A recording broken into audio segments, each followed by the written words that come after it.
Bonjour. Bon, cette histoire de destin et de libre arbitre, c'est pas une boîte de Pandore, c'est l'hydre aux 1000 têtes. Et plus on comprend, moins on comprend. C'est incroyable. Je veux dire, parce qu'en fait, tu comprends des choses, après tu te dis, bah oui, alors effectivement, ça, et puis il y a de nouvelles pensées qui surgissent, qui viennent effondrer toute ta compréhension, tu vois. Bien sûr. Mais simplement, il faut se donner la peine d'étudier quand même un peu les sciences traditionnelles, parce qu'autrement on n'en sort plus. Ben, on les étudie à travers toi un petit peu.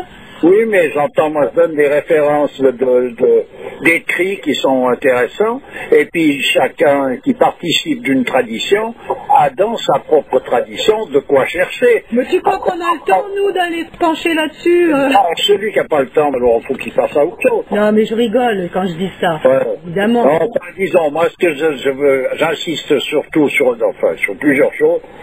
Il y a dans une tradition vivante, parce qu'attention, les grandes explications sur la tradition égyptienne et tout ça, il faut écarter ça. Une tradition qui est morte, qui n'est plus d'actualité, il faut l'écarter. Pourquoi? Parce que c'est déjà très difficile de comprendre la symbolique d'une tradition vivante. Alors si on va encore alors chercher à comprendre la symbolique de celle qui est morte, je veux dire, c'est pas partant gagnant. Il faut faire ces études-là. Pourquoi? Parce que et à un moment donné, on parle de destin. À présent, on vit une période où on est dans une dissolution par rapport à une science traditionnelle. L'époque actuelle, l'humanité est en décomposition. Donc, c'est pas une histoire de mérite, de pas mérite. Le temps viendra où Dieu rendra l'homme fou pour se venger de son infidélité, et il œuvrera lui-même à sa propre destruction. Par exemple, le temps viendra où les filles se révolteront contre leur mère, on vous vendra le mensonge au prix de la vérité, etc., etc., etc. Il y en a une multitude, on est en train de vivre ça. Oui, mais ça fait partie des signes eschatologiques qu'on trouve dans toute tradition et religion. Ben voilà, mais on est en train de le vivre. Justement, quand j'ai vu ce commentaire d'un des auditeurs, j'étais vraiment mort de rire, non pas que ce soit rigolo, c'est tellement dramatique que ça en devient risible, tu vois, le gars, il te dit, mais qu'est-ce qu'on peut faire? Fuir? Pour aller où? Sensibiliser les gens aux problèmes vitaux, attendre la mort avec dignité. Toi, tu vois, c'est vraiment le grand désespoir. On est dans un bateau qui coule, il faut faire quoi, tu vois? C'est dramatique, finalement. Vu par un point de vue comme ça, bien sûr, mais si on regarde ça d'un point de vue traditionnel, il y a un moment donné, on comprend très bien que tout cet ensemble de choses, c'est pas un problème, c'est une solution.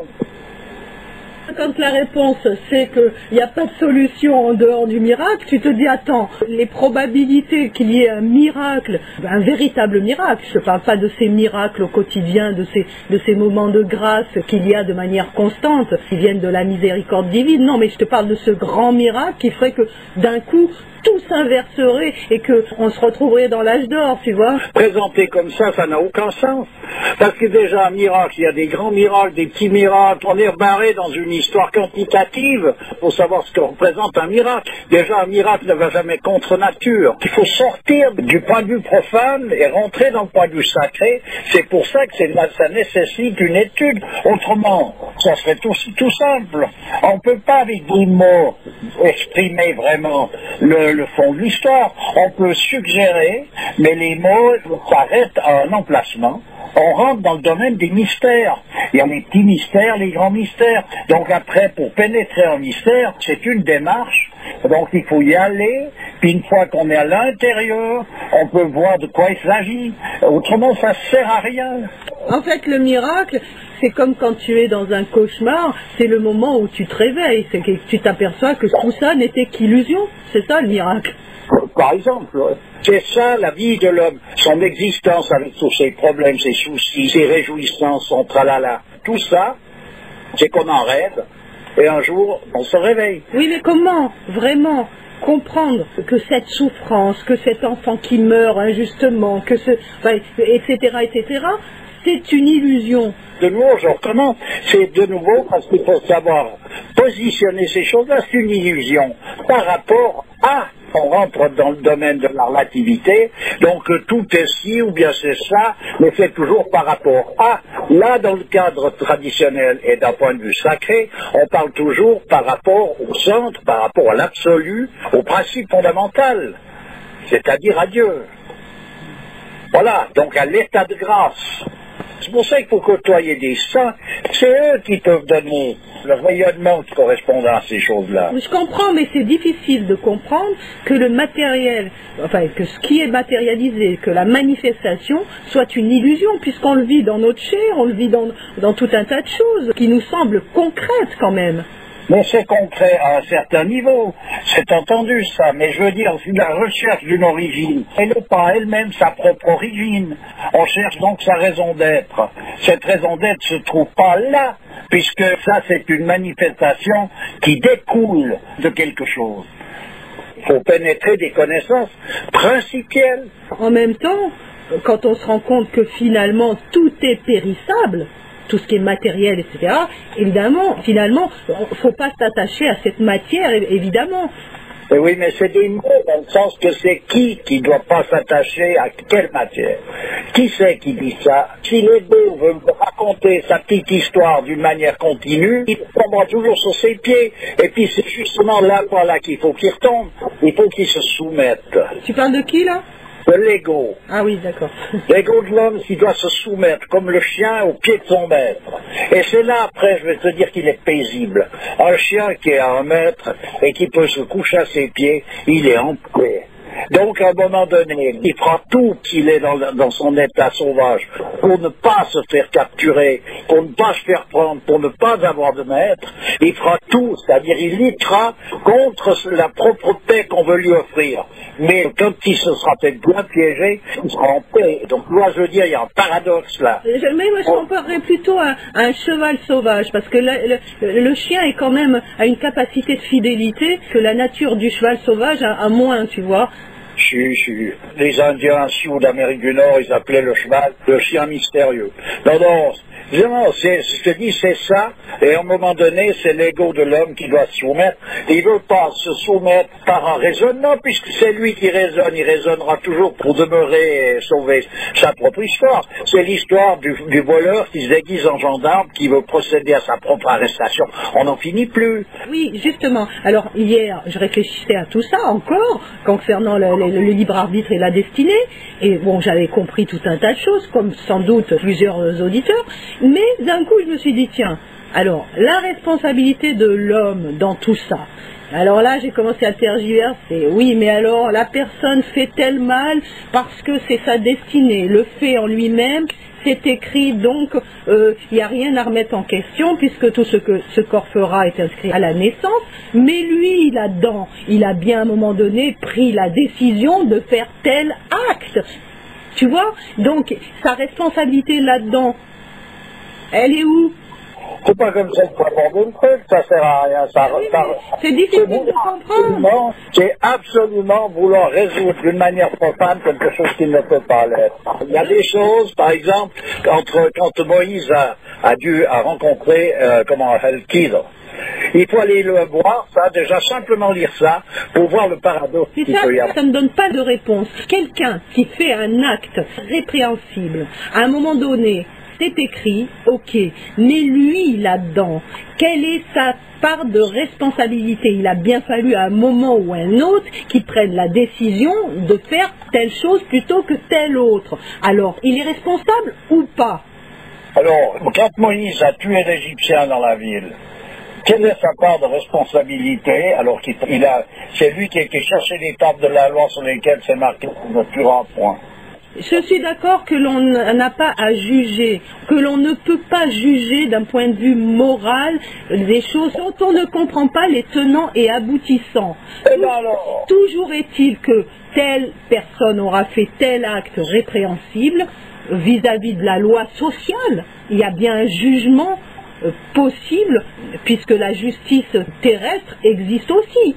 Tu dis bien la loi sociale. Il y a toutes sortes de lois. Oui, mais c'est difficile de faire une corrélation entre ce monde horizontal et ce monde vertical. C'est un imbroglio pas possible, là. Il n'y a rien à faire de tout ça. Il faut participer d'une discipline traditionnelle, point à la ligne. Autrement, il n'y a rien à trouver, circuler, il n'y a rien à voir. Donc il faut essayer de pas comprendre, quoi.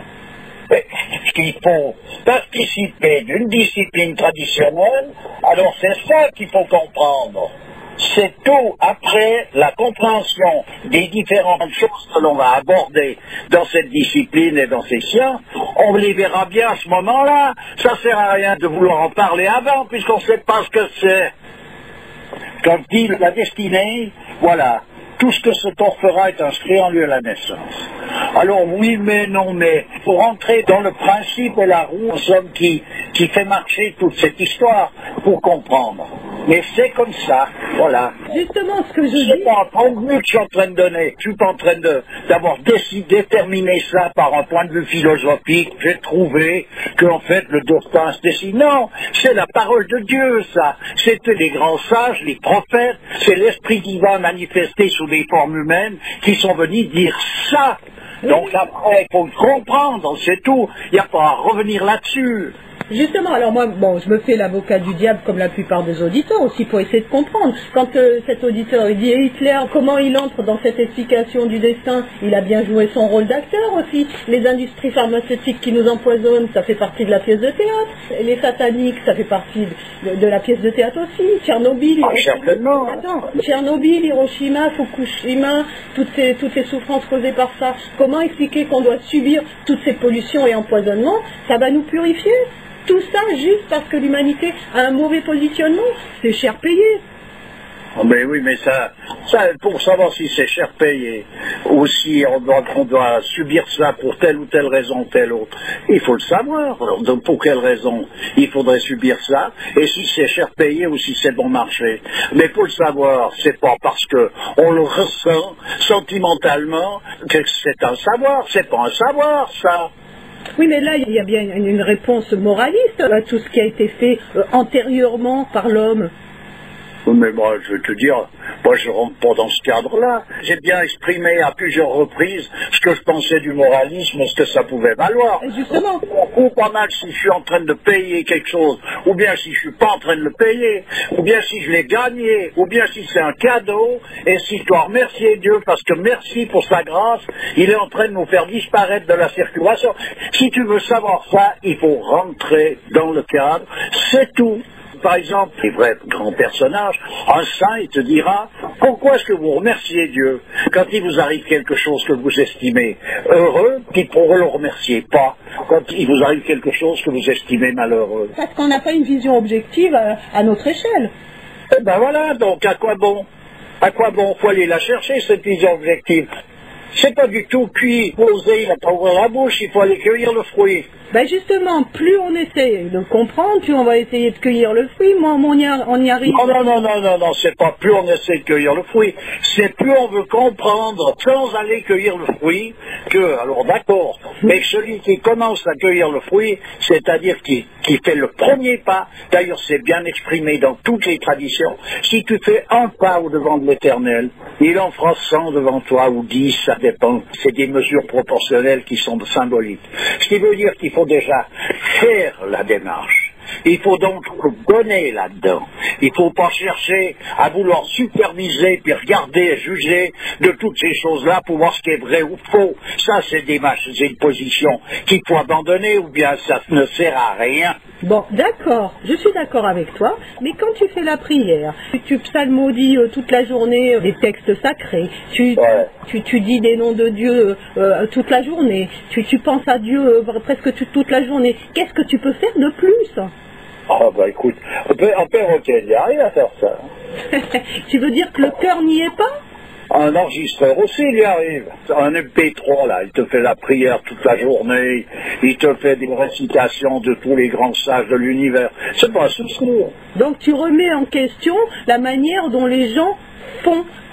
À un moment donné, il faut se donner, se soumettre. C'est quand même marqué dans toute tradition, la soumission. Bon. Cette soumission à Dieu, puis tu accomplis ce que tu as à accomplir. Et si tu veux comprendre quelque chose, donc tu as des questions. À partir de ce moment-là, ces questions, il faut les poser à qui de droit. Donc, finalement, il faut se poser la question, qu'est-ce que la vraie soumission? Mais alors on fera un prochain constat pour ça. Il n'y a pas besoin de constat. On peut s'adresser d'ailleurs à Dieu par l'intermédiaire des prophètes. Dans l'islam, il faut passer par Mohammed. Eh bien, il faut lui demander à lui. Bon, d'accord, ok. Ben écoute, on va en rester là. Hein. Lui, il va répondre. Mais pour insister, il faut lui demander. Ok, ben écoute, on va se poser la question si on est soumis comme il le faut ou pas. Merci, à bientôt. Toujours avec plaisir, à bientôt. Allez, au revoir. Au revoir.